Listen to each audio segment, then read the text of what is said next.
অগ্নিমূল্য বাজার অভিযোগ পেয়ে জেলায় জেলায় অভিযান টাস্ক ফোর্সের। বুধবার সকালে দুর্গাপুরের সেন মার্কেট এবং বেনাচিতির সবজি ও মাছের বাজারে হানা দেয় রাজ্য সরকারের টাস্ক ফোর্স। ওজনে গরমিল, সবজির দাম এবং মাছের দাম ঠিকঠাক আছে কিনা তারা খতিয়ে দেখেন। এমনকি ডিজিটাল ওজন মেশিনে গরমিল থাকায় এক মাছ বিক্রেতাকে তার ডিজিটাল ওজন মেশিনটি অফিসে জমা দেওয়ারও নির্দেশ দেওয়া হয়। পুরানো এসডিও বিল্ডিং এ ওই মেশিন আজকে নিয়ে যাবেন, 12টার সময় মেশিন জমা করে আসবেন। দুর্গাপুরের ডেপুটি ম্যাজিস্ট্রেট সাথী দত্ত সহ উপস্থিত ছিলেন টাস্ক ফোর্সে দিলীপ কুমার মণ্ডল সহ অন্যান্য আধিকারিকেরা। দামটা একবার চেষ্টা করলাম, রিটেল আর হোলসেলের মধ্যে কি ডিফারেন্স আছে, কি দামে বিক্রি হচ্ছে কতটা কি ডিফারেন্স কি দেখলেন? কিছু কিছু জায়গায় ডিফারেন্স রয়েছে, কোনো কোনো রিটেলার একটু বেশি দামে বিক্রি করছে, হোলসেলাররাও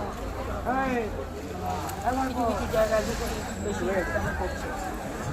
বলছি ম্যাডাম, বহুদিন ধরে একটা অভিযোগ আছে সবজি বাজার, এটা কি কিছু জানা গেল, কিছু দেখলেন? কেন আপনাদের তো কাঁটা চেক কিছু এলো?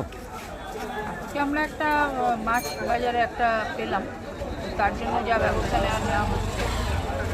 আমাদের যে লিগাল মেট্রোলজি আছে তারা তো মাঝে মাঝে মার্কেট ভিজিট করে চেক করে, তাদেরকে আমরা জানাচ্ছি।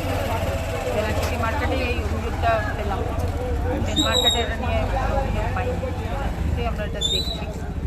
কারা কারা এসেছিলেন চেকিংয়ে?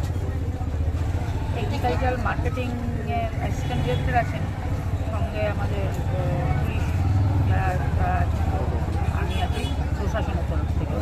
সাধারণ মানুষের যাতে কোনো সমস্যা না হয় সেদিকেই তৎপর রাজ্য টাস্ক ফোর্স এবং দুর্গাপুর মহকুমা প্রশাসন। আগামী দিনেও এই অভিযান জারি থাকবে বলেই সূত্রের খবর। দুর্গাপুর থেকে সনাতন গড়ার রিপোর্ট, 99 নিউজ বাংলা।